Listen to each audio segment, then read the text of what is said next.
अस्सलाम वालेकुम नाज़रीन, मेरा टीवी न्यूज़ में बलिकार आवाया सायरा सुमरो आऊं पेरिया गुल सबका परी का नज़र हेडलाइन ते वज़ीर आज़म शहबाज शरीफ़ चयो आहे त अमरीका ईरान विच में जंगबंदी बरक़रार आहे। खिते में अमन लाइ सची दिल सां कोशिशूं कयूं। 11 अप्रैल ते इस्लामाबाद में अमरीका ईरान विच में ॻाल्हियुनि जो अमल शुरू थियो, जेको 21 कलाकनि ताईं जारी रहियो। वफ़ाक़ी काबीना जे इजलास खे ख़िताब कंदे वज़ीर आज़म शहबाज शरीफ़ चयो त आलमी मार्केट में तेल जी वधंदड़ क़ीमतनि सबबि गैर मामूली सूरत-हाल आहे। ईरान असांजो भाइरनि जहिड़ो पाड़ेसरी मुल्क आहे। दुआ आहे त जल्द जंग ख़त्म थिए ऐं अमन क़ाइम थिए। ॾींहुं राति मेहनत करे मसइलनि जो हल कढणो पवंदो। अमरीकी सदर ईरान ख़िलाफ़ डिघे मुदे वारी नाकाबंदी जी हिदायत करे छॾी। अमरीकी अख़बार जी रिपोर्ट मूजिबि डोनाल्ड ट्रंप ईरान जी मईशत ऐं तेल जे वापार ते दबाउ जारी रखण जा हुकुम जारी कया आहिनि। ट्रंप हुर्मुज़ वारे लंघ बाबति ईरान जी तजवीज़ मञण खां इनकार करे छॾियो आहे। अमरीकी सदर डोनाल्ड ट्रंप चयो आहे त ईरान ॿुधायो आहे त हू तबाही जे किनारे ते वेझो आहे। ईरान चाहे थो त जेतिरो जल्दी मुमकिन हुजे अमरीका हुर्मुज़ वारो लंघ खोले छॾे। पिन बयान में ऐं तक़रीबी ख़िताब कंदे अमरीकी सदर वधीक चयो आहे त शाह चार्ल्स मुतफ़िक़ आहे त ईरान एटमी हथियार नथो रखी सघे।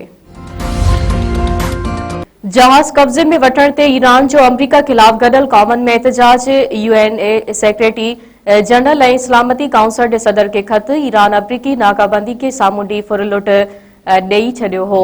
ईरानी सफ़ीर चयो आहे त इहो रवैयो वापारी मुदाख़लत ऐं मिल्कियतनि मथां गैर क़ानूनी कब्ज़ो आहे। ईरानी फ़ौज जे तर्जुमान चवण आहे त जंगबंदी बावजूदि जंग खे ख़त्म नथा समझूं। ईरानी फ़ौज तयारी ऐं हदफ़ अपडेट करे रही आहे।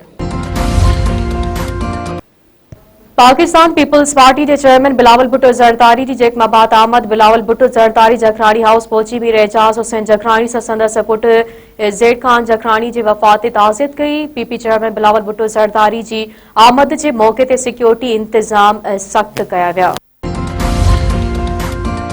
यूनिवर्सिटी रोड कॾहिं मुकमल थींदो? Sindh high court advocate general खां जवाब तलब करे वरितो। BRT रेड लाइन वटि 2 जे कॉन्ट्रेक्टर जी साइट सील करण ख़िलाफ़ दरख़्वास्त सिंध हाई कोर्ट ने ॿुधणी। अदालत खे ॿुधायो पियो त मेयर ऐं सूबाई वज़ीर चई रहिया आहिनि त कॉन्ट्रेक्ट ख़त्म करे छॾियो आहे, जंहिं ते जस्टिस निसार अहमद भंभरो रिमार्क्स ॾींदे चयो त यूनिवर्सिटी रोड शहर में मरकज़ी रोड आहे। शहरी मसइलनि खे मुंहुं ॾेई रहिया आहिनि। जेकॾहिं के ॿिए हंधि ही कॉन्ट्रेक्ट हुजे हा त कॾहिं जो ख़त्म थी चुके हा। अदालत एडवोकेट जनरल सिंध खां ईंदड़ ॿुधणी यूनिवर्सिटी रोड मुकमल थियण जी तारीख़ घुरी वरिती। सिविल अस्पताल हैदराबाद की कारकर्दगी बाबत सिंध हुकूमत के उमाणियल रिपोर्ट मेहरान टीवी हासिल करे वरिती। डिप्टी कमिश्नर हैदराबाद तरफां सिंध हुकूमत के उमाणियल रिपोर्ट में इंकशाफ कयो वियो आहे त सिविल अस्पताल अंदर करोड़ रुपयनि जी मशीनरी ख़राब ऐं 51% सीटूं ख़ाली आहिनि। कार्डियोलॉजी डिपार्टमेंट में हिकु सर्जन ताईं मौजूद न आहे। रिपोर्ट में इहो बि इंकशाफ कयो वियो आहे त सिविल अस्पताल हैदराबाद में CT स्कैन जी 5 मशीननि मां सिर्फ़ हिकु मशीन कम करे रही आहे।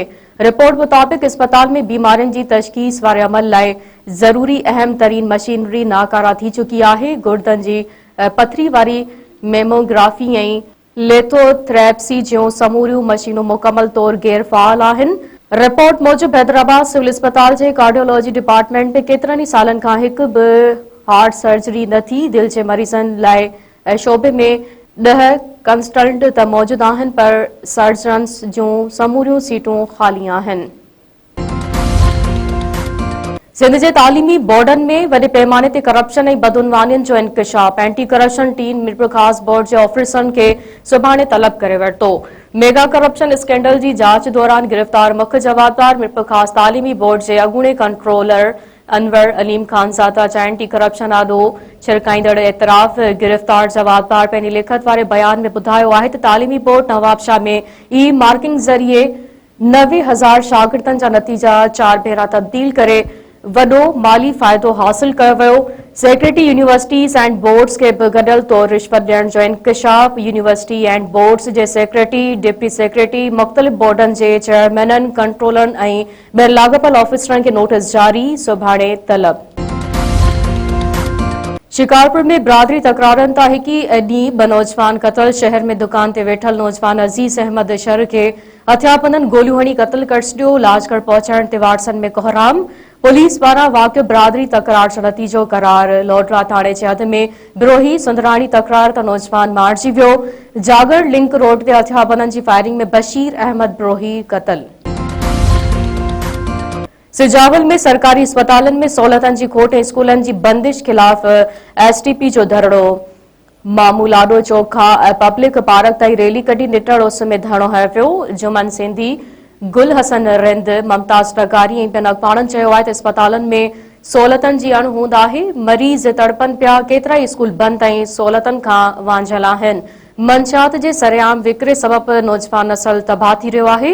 नोटिस वठी मसइला हल कया वञनि ऐं मंशियात समेत बदअमनी ते ज़ाब्तो आंदो वञे। बिप ख़ास वेझो नौजवान मुबैना तौर आपघात करे छॾियो। ॻोठ मोले ॾिनो जे रवासी 30 वरनि जे रमेश भील जो वण में फाउ खाधल लाश मिलियो। पुलिस जो चवणु आहे त नौजवान घरेलू परेशानियुनि खां तंग अची ख़ुदकुशी कई आहे। वधीक जांच कई पई वञे।